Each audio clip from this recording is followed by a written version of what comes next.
Hello student, मैं सत्यप्रकाश गौर class 12th NCERT mathematics में आप सभी का स्वागत करता हूं। जैसे कि आपको पता है, हमने अपनी सीरीज़ स्टार्ट की थी। उस सीरीज़ में हम बढ़ते हुए पहले चैप्टर के सेकंड कॉन्सेप्ट के ऊपर आ गए थे, जिसमें हमने पहले चैप्टर के सेकंड कॉन्सेप्ट यानी फलन और फलन के प्रकार के बारे में बात की थी। और हमने पहला लेक्चर अभी आपको प्रोवाइड कर चुके हैं फलन और फलन के प्रकार के ऊपर, जिसमें हमने इंट्रोडक्शन और कुछ क्वेश्चन लगवाए थे 6 क्वेश्चन तक। आज हम उससे आगे थोड़ी बात करने वाले हैं 7th क्वेश्चन से। कुछ क्वेश्चन रह गए हैं, उनको डिस्कशन करना है। तो 7th क्वेश्चन है आपका, आइए जानते हैं 7th क्वेश्चन को क्या कह रहा है वो आपसे कि निम्नलिखित में से प्रत्येक स्थिति में बताइए कि क्या दिए हुए फलन एक एक ही अच्छादक अथवा एक एक ही अच्छादक हैं, यानी बाइजेक्टिव है या नहीं। बाइजेक्टिव फंक्शन कौन से कहलाते हैं? जो एक एक ही और अच्छादक यानी वन और आपका ऑन टू फंक्शन होते हैं। अपने उत्तर का औचित्य भी बताइए। यहाँ एफ एक्स बराबर कितना दिया है? एफ एक्स बराबर दिया है 3 - 4x द्वारा परिभाषित फलन आर से आर पर जा रहा है। दूसरा है फिर एफ एक्स बराबर 1 + x² द्वारा परिभाषित फलन, ये भी आर से आर पर, मैपिंग आर से आर पर जा रही है। देखिए डियर स्टूडेंट, मैं आपको वैसे भी बता दूं, मैं कॉन्सेप्टों पर ज़्यादा काम करता हूँ। मेरे को कॉन्सेप्ट ज़्यादा मायने रखते हैं मेरे लिए। तो मैं हर एक क्वेश्चन का आपको कॉन्सेप्ट, हर चीज़ का एक हर टॉपिक का कॉन्सेप्ट बहुत बेहतरीन तरीके से देता हूँ।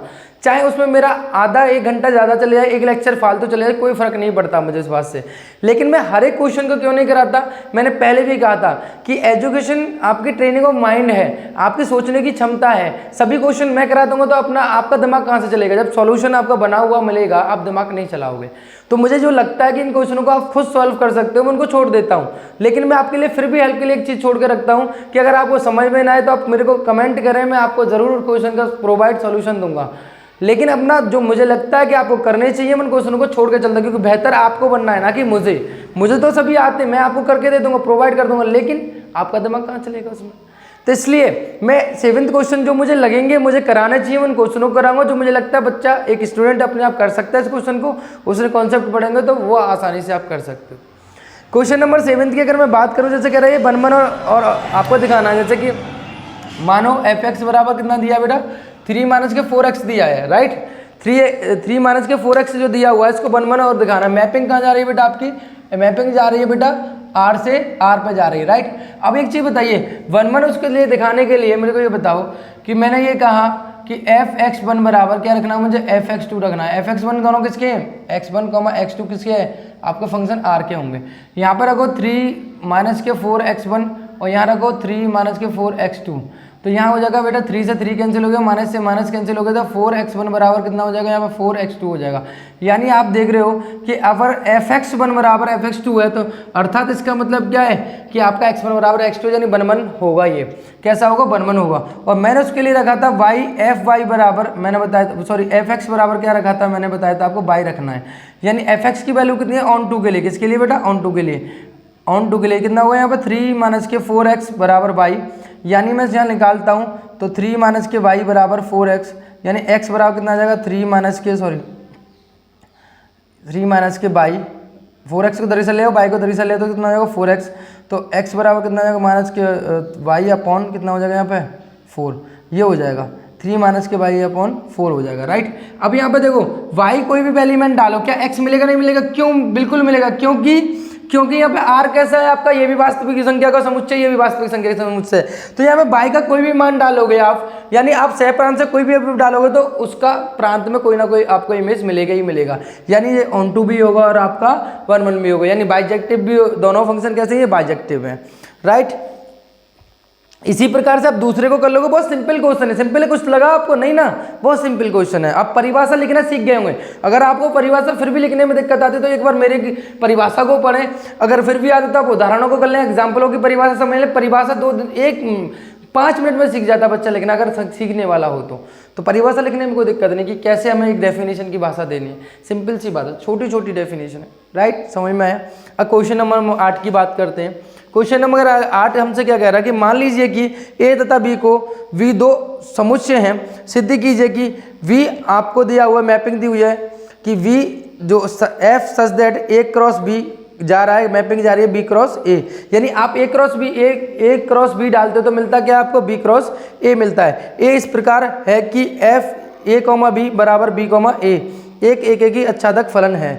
एक ही और अच्छादक फलन है, राइट।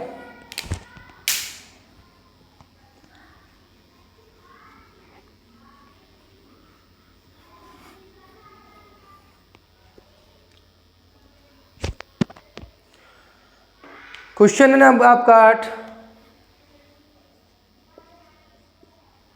क्वेश्चन नंबर आपका 8 जो गिवन है, आपको मैपिंग दे रहा है वो कि F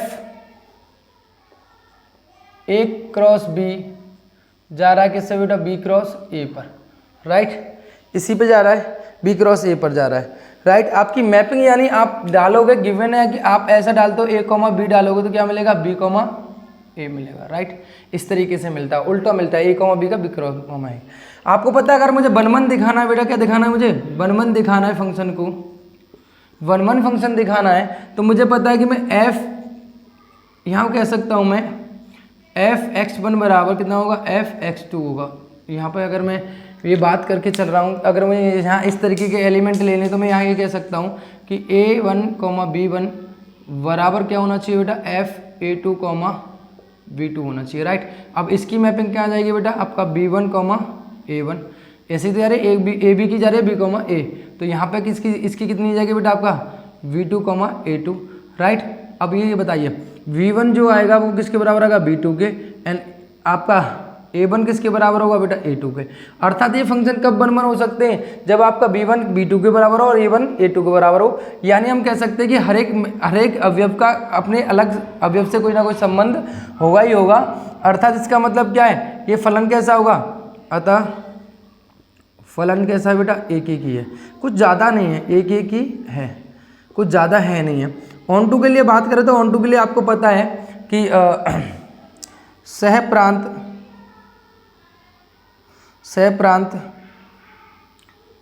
का अवयव कौन सा बेटा, अवयव B, A का, या A, B का कह सकते हो आप, A, B का प्रांत में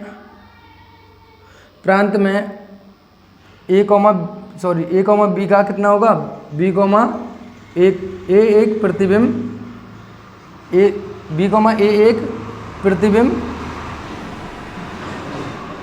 प्रतिबिंब होगा। यानी अगर A, B डालोगे तो क्या मिलेगा आपको प्रांत में, B, A होगा। यदि आप B, A डाल रहे हो तो क्या मिलेगा, A, B मिलेगा। तो मतलब हर एक अवयव को कोई ना कोई प्रतिबिंब होगा ही होगा प्रांत में। इसका मतलब ये क्या कैसा होगा, अतः फलन कैसा होगा, अतः फलन आच्छादक फलन होगा।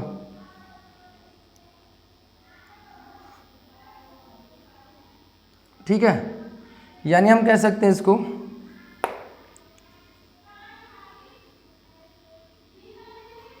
फलन है,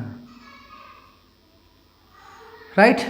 कोई दिक्कत, तो आपको 8 नंबर में कोई दिक्कत, बहुत सिंपल सा क्वेश्चन है, ज़्यादा नहीं कुछ है, क्लियर है, समझ में आएगा। यानी ये फलन कैसा है आपका, एक एक और आच्छादक दोनों प्रकार का फलन है, राइट। रफ करते समझ में आया, कोई दिक्कत। मुझे लगेगा मैं वहाँ आपको पूरा समय दूंगा, यहाँ समझाने लगेगा, मुझे लगता है वो क्वेश्चन आपको पूरा समय देने लायक है, मैं उसको बिल्कुल दूंगा। जो मुझे लगते हैं वो ऐसे हो जाएंगे तो उसको आप समझ रहे हो ना, इन क्वेश्चनों में कुछ ज़्यादा कुछ है नहीं, खत्म क्वेश्चन है। 12th लेवल के स्टूडेंट हो आप, बहुत हाई लेवल की सोच रखने वाले, तो ये छोटे मोटे क्वेश्चन हो तो आपको यूँ ही समझ में आ जाने चाहिए, ठीक है।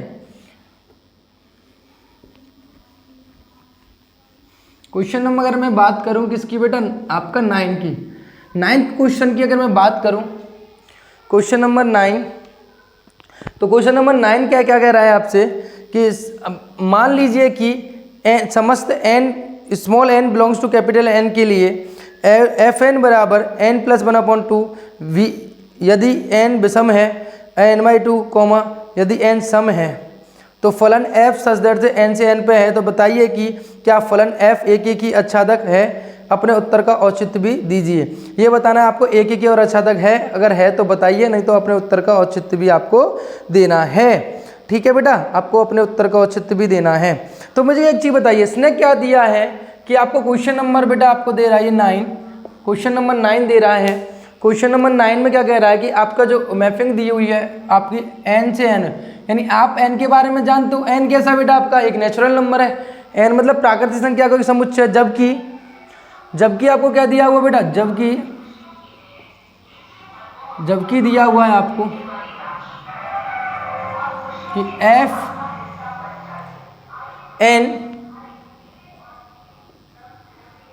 Fn बराबर n+1/2 और कैसा बेटा आपका n/2। यदि n एक विषम संख्या है,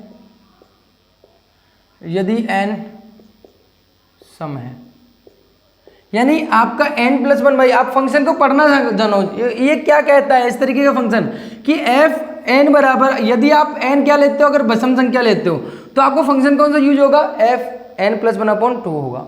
यदि आप n एक सम लेते हो तो आपको फंक्शन कौन सा यूज होगा, n/2 होगा। कौन सा होगा बेटा आपका, n/2 होगा, राइट, n/2 हो जाएगा, राइट। तो अब यहाँ पे अगर हम बात करते हैं, फॉर एग्जांपल थोड़ी देर के लिए मानो मैंने कहा कि मुझे 1 चेक करना है ना, 1 फंक्शन के लिए चेक करना है। अब मुझे बताना कि मैंने माना, यदि मैं ये कहता हूँ कि अगर मुझे चेक करना है जब n एक ऐसा बेटा, जब n विषम है तब विषम है, यानी n बराबर मैं क्या ले रहा हूँ, n बराबर 1 ले रहा हूँ, तो तब बेटा क्या होगा, तब मैं अगर 1 लूँगा तो f1 रखूँगा मैं, f1 होगा तो फंक्शन कौन सा, जब मेरे संख्या विषम होगी तो फंक्शन कौन सा यूज होगा, fn बराबर n+1/2 होगा, यानी n की जगह कितना रख दूँगा, 1+1/2, यानी कितना लगा 2/2, यानी आंसर कितना आया सर मेरे यहाँ पे 1 आया, राइट। यानी f1 की मैपिंग किस पे जा रही है, 1 पे ही जा रही है। यदि मैं अगर यहाँ बात करता हूँ, 1 हो गया, अगर मैं यहाँ पे बात करता हूँ जब मेरा n कैसा होगा बेटा, n एक विषम होगा, कैसा होगा बेटा, विषम होगा, सॉरी सम होगा, n सम होगा, मैं कह सकता हूँ सम, विषम तो मैंने कर लिया, सम होगा, सम होगा तो n बराबर कितना रखूँगा बेटा, मैं 2 रखूँ, सॉरी मैंने माला 2 रख रहा हूँ, मैंने 1 तो रख लिया, बम तो विषम है, n बराबर 2 रख रहा हूँ तो कैसा हो गया ये आपका सम हो गया, राइट। तब बेटा फंक्शन क्या होगा, अब देखो पहली बात तो फंक्शन पढ़ना सीखो, जब यदि n एक कैसा होगा, सम होगा, तो फंक्शन कैसा यूज होगा, n/2 यूज होगा, कैसा होगा, n/2 यूज होगा, तो n की जगह कितना रख दूंगा मैं 2, यानी यहाँ पे कितना रखूंगा, ये फंक्शन यूज होगा ऊपर वाला या नीचे वाला, नीचे वाला यूज होगा, तो 2/2, यानी आंसर कितना आ रहा है 1। तो आप देख पा रहे हो, गौर से देखिए आप कि यहाँ पे 1 आपने 2 लिए, प्रांत के अवयव थे a के, आपने 2 अवयव लिए थे, फंक्शन बना रहे हो आप, और यहाँ पे मान लो 2 अवयव लिए थे, और दोनों अवयवों की इमेज कहाँ जा रही है बेटा आपकी, 1 पर जा रही है, दोनों अवयवों की, क्योंकि 2 की भी कितनी है 1 है, 1 की भी कितनी है 1 है, यानी ये फलन कैसा होगा आपका, कभी भी फलन कैसा 1 हो सकता है, आप ही बताओ, कहीं 1 हो सकता है, नहीं हो सकता, अतः फलन कैसा होगा, फलन 1 ही नहीं है, राइट। क्लियर है, समझ में आया नहीं आया, क्लियर है ना।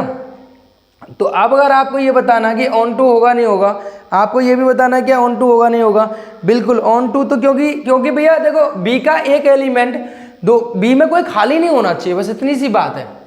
बाकी बी का कोई भी एलिमेंट जो है वो क्या होना चाहिए, ए के किसी ना किसी अवयव के साथ संबंधित होना चाहिए, बस इतना ही तो होना चाहिए। यानी बी में कोई भी ऐसा नहीं होना चाहिए, कुआरा नहीं बचना चाहिए, उसकी शादी होनी चाहिए किसके, ए के किसी व्यक्ति के साथ, यही तो था। क्लियर है ना। यानी हम ये कह सकते हैं यहाँ पे कि ऑन टू के लिए सह प्रांत का प्रत्येक अवयव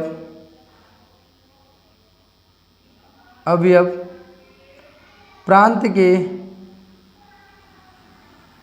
किसी ना किसी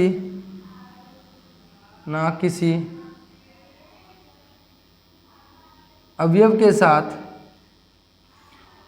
साथ प्रतिबिंब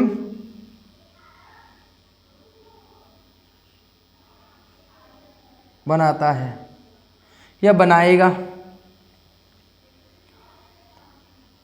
अर्थात इसका मतलब क्या हुआ, अतः फलन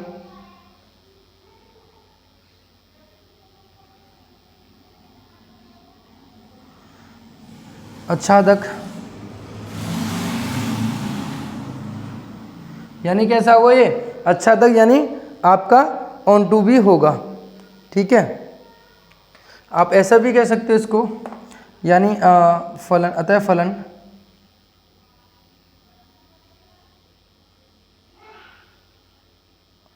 अच्छा तो होगा। राइट, क्लियर है, समझ में आया, कोई दिक्कत किसी प्रकार की। चलिए, कोई भी डाउट नहीं होगा, मुझे पता है। क्वेश्चन नंबर 10 पे चलते हैं। बड़े आसानी से ये चैप्टर ऐसे लगते हैं बच्चों को डराते हैं, अरे डराने की कहीं भी चीज़ है इसमें, कहीं भी नहीं है ना डरने की ज़रूरत है। आप ट्वेल्थ क्लास में आ चुके हो, 12th क्लास के स्टूडेंट हो, क्वेश्चनों को फोको में उड़ा दिया करो, ऐसे क्वेश्चनों को तो समझ रहे हो। बस मैं एक ही बार कहता हूँ, पढ़ो बस ऐसे कि एक बार पढ़ो, बार बार पढ़ने की आपको आवश्यकता ही ना पड़े। जब बार बार पढ़ना पड़ा तो फिर क्या पढ़े, समझ रहे हो। प्रिपरेशन एक बार, प्रैक्टिस 1000 बार, यही मंत्र रखो अपनी जीत का, अवश्य जीत मिलेगी।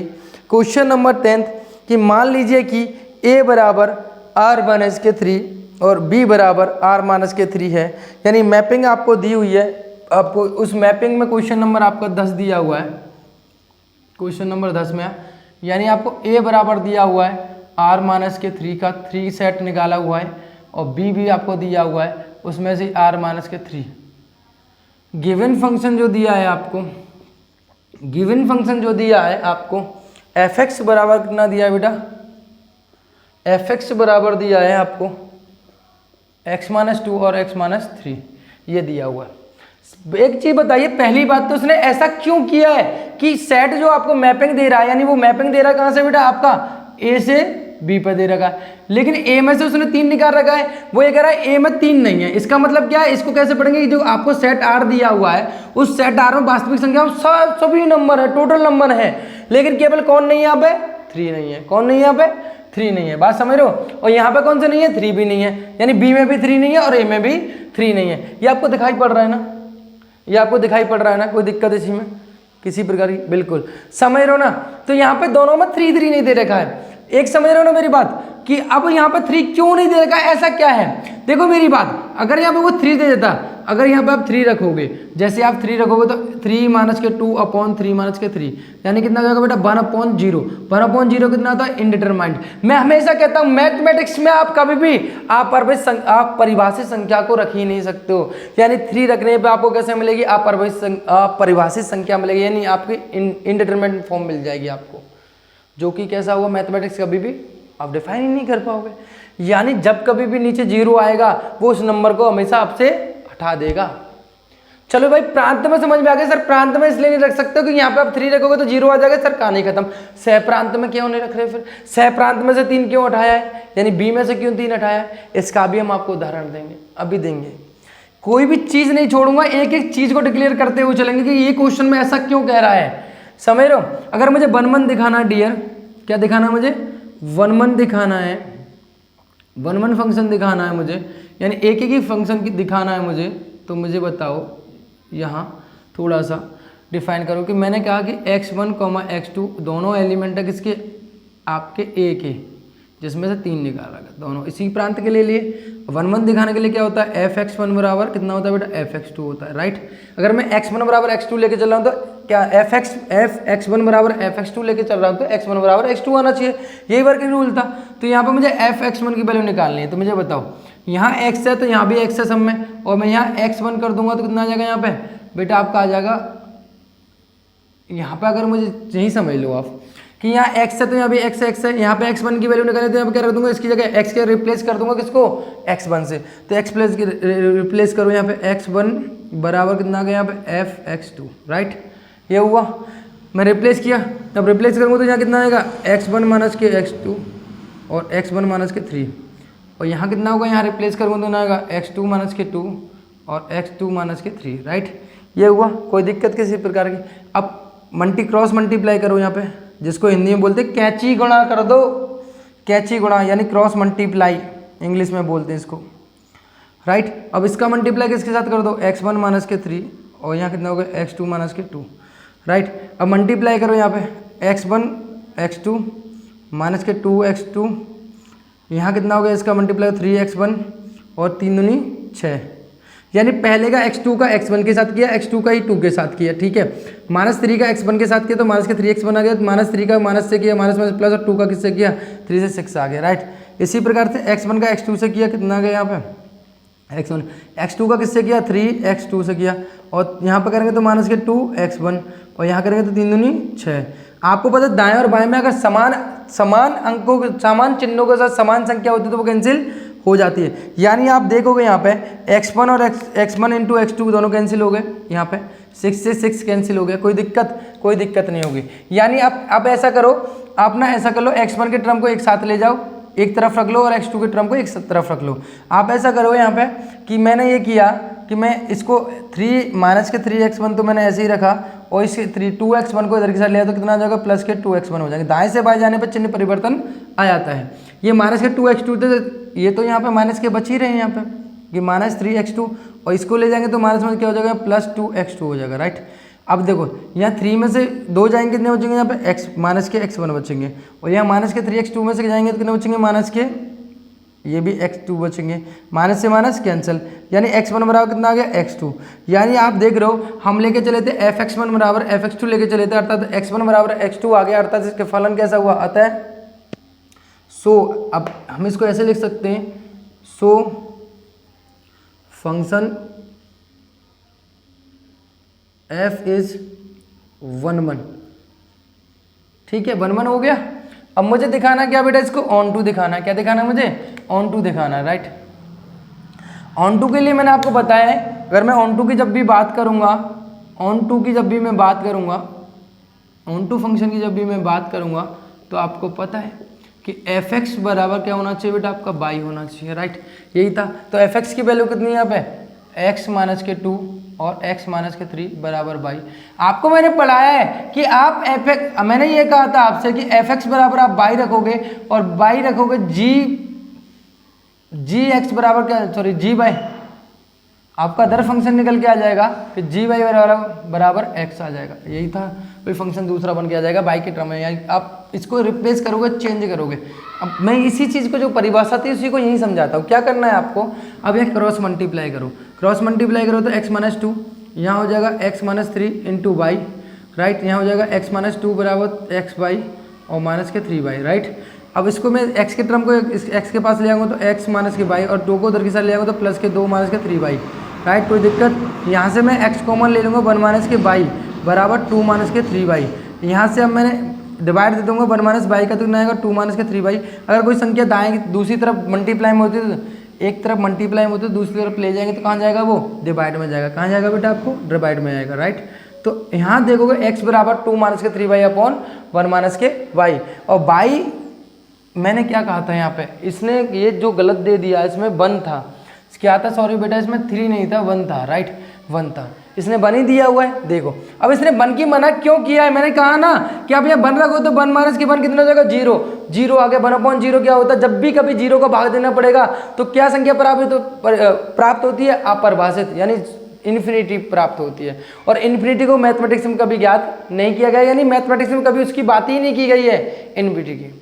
समझ रहे हो ना मेरी बात, यानी ये कितना हो जाएगा 1/0 0 हो जाएगा। तो अब यहाँ पे भाग देंगे तो इंडिटरमिनेट हो जाएगा, इसलिए आप यहाँ सह प्रांत में आपको 1 नहीं मिलेगा, बाकी सभी मिलेंगे, और प्रांत में आपको 3 नहीं मिलेगा, बाकी सभी मिलते हैं, राइट। अब देखो ये किसका एलिमेंट है, आपका b माइनस के ये 1 जो निकाला है इसमें से आप कोई भी एलिमेंट रखो, बाई का कोई भी एलिमेंट रखो, इंडिविजुअल एलिमेंट रखो, क्या सबके लिए आपको कोई ना कोई फंक्शन मिलेगा, नहीं मिलेगा, यानी कोई ना x के कोई ना कोई मान मिलेगा या नहीं मिलेगा, बिल्कुल मिलेगा।